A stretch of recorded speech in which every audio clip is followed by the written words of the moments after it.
I'm Dr. Divya, Professor from Department of Anatomy at Yennapoya Medical College. The topic for today is scapula.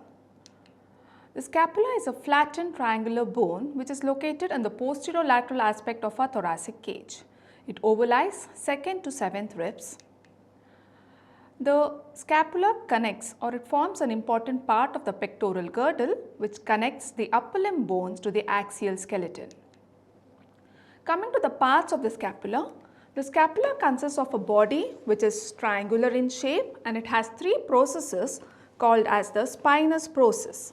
The spinous process is present on the posterior aspect of the body of the scapula.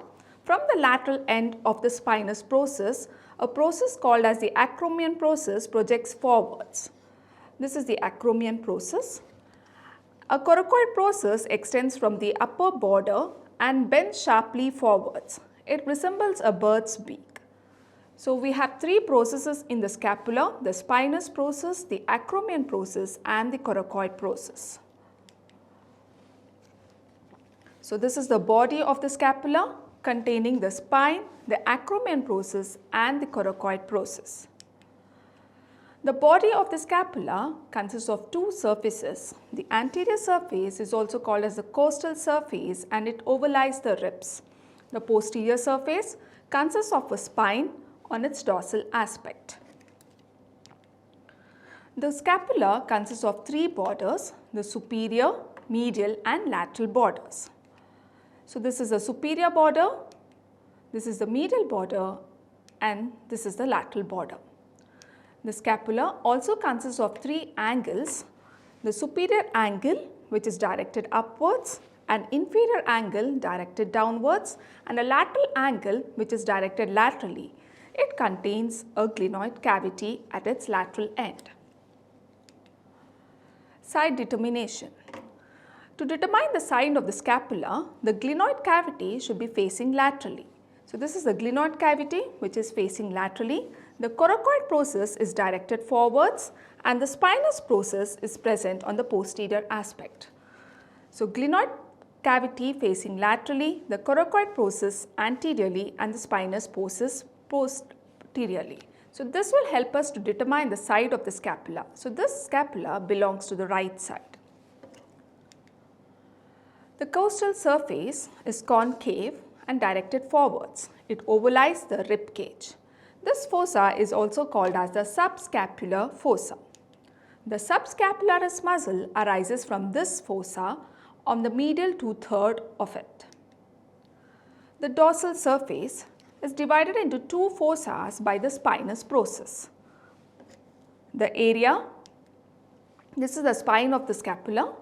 The area above it is a smaller area called as the supraspinatus fossa and the area below that is a larger area called as the infraspinous fossa. The supraspinous fossa gives origin to a muscle called as supraspinatus muscle, so which extends from the supraspinatus fossa and gets inserted to the greater tubercle of the humerus. The infraspinous fossa gives origin to the infraspinatus muscle. The lateral border of the dorsal surface give attachment to three muscles.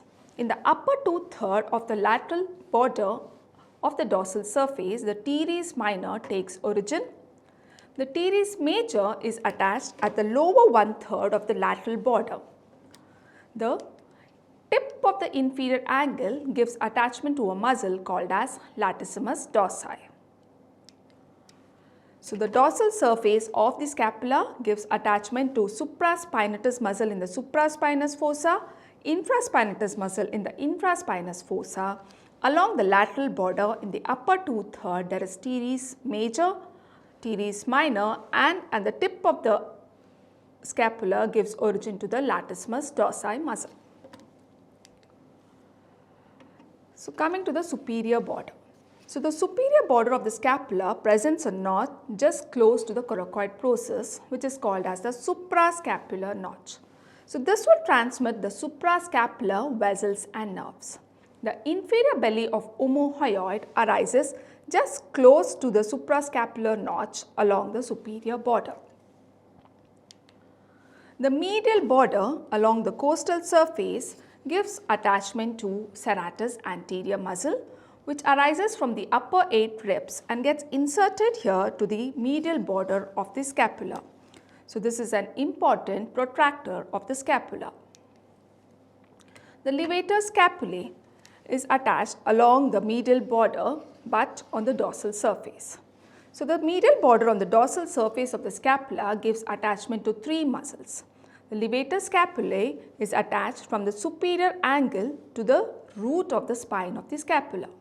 The rhomboides minor is attached opposite to the root of the spine of the scapula, and rhomboides major is attached from the root of the spine of the scapula till the inferior angle. So, along the medial border on the dorsal aspect, the 3 muscles are attached. The lateral border. The lateral border extends from the glenoid cavity till the inferior angle. So, just beneath the glenoid cavity, there is a tubercle here called as the infraglenoid tubercle.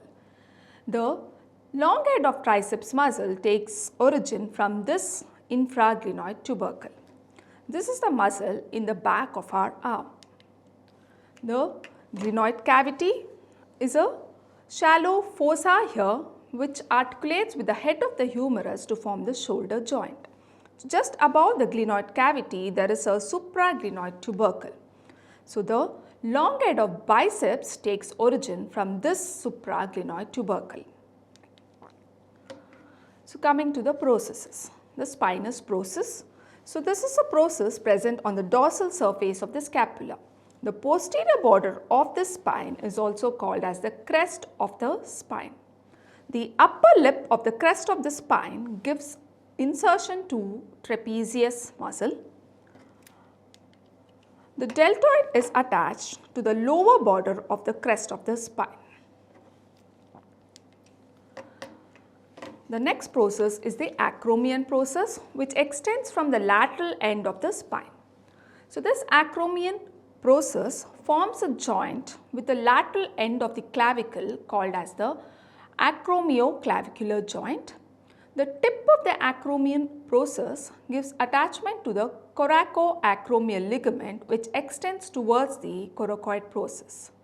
The lateral border of this acromion process gives origin to the middle fibers of the deltoid muscle.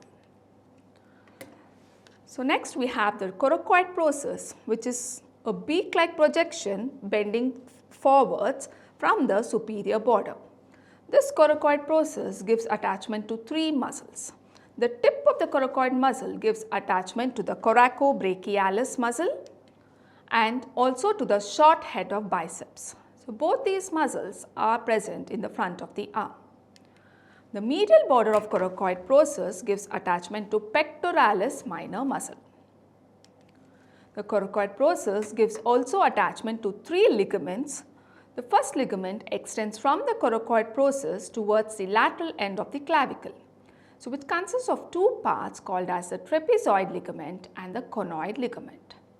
The second one extends from the coracoid process towards the humerus called as the coracohumeral ligament. The third ligament extends from the coracoid process towards the acromion process called as the coracoacromion ligament. Coming to the applied anatomy. So, paralysis of serratus anterior muscle, which is supplied by long thoracic nerve, leads to a condition called as winging of the scapula. So, here the inferior border and the medial border of the scapula becomes prominent because of the injury to the long thoracic nerve, leading to paralysis of serratus anterior. To summarize, the scapula consists of 2 surfaces, that is the costal surface and a dorsal surface. It consists of 3 processes: a spinous process along the posterior surface, an acromion process extending from the spine, and a coracoid process bending sharply forwards and resembling a bird's beak. The anterior surface or the costal surface, the subscapular fossa gives origin to the subscapularis muscle, the medial border gives insertion to the serratus anterior muscle, and the infraglenoid tubercle gives attachment to the long head of triceps, while the supraglenoid tubercle gives attachment to the long head of biceps brachii. The coracoid process gives attachment to pectoralis minor, coracobrachialis and short head of biceps brachii muscle. The posterior surface, or also called as the dorsal surface, the spine of the scapula, the upper lip gives attachment to the trapezius muscle and the lower lip gives attachment to the deltoid muscle. The supraspinatus gives attachment to supraspinatus muscle. The infraspinatus muscle is attached to the infraspinous fossa. The lateral border along the dorsal surface gives attachment to three muscles, namely the teres minor, teres major and the latissimus dorsi.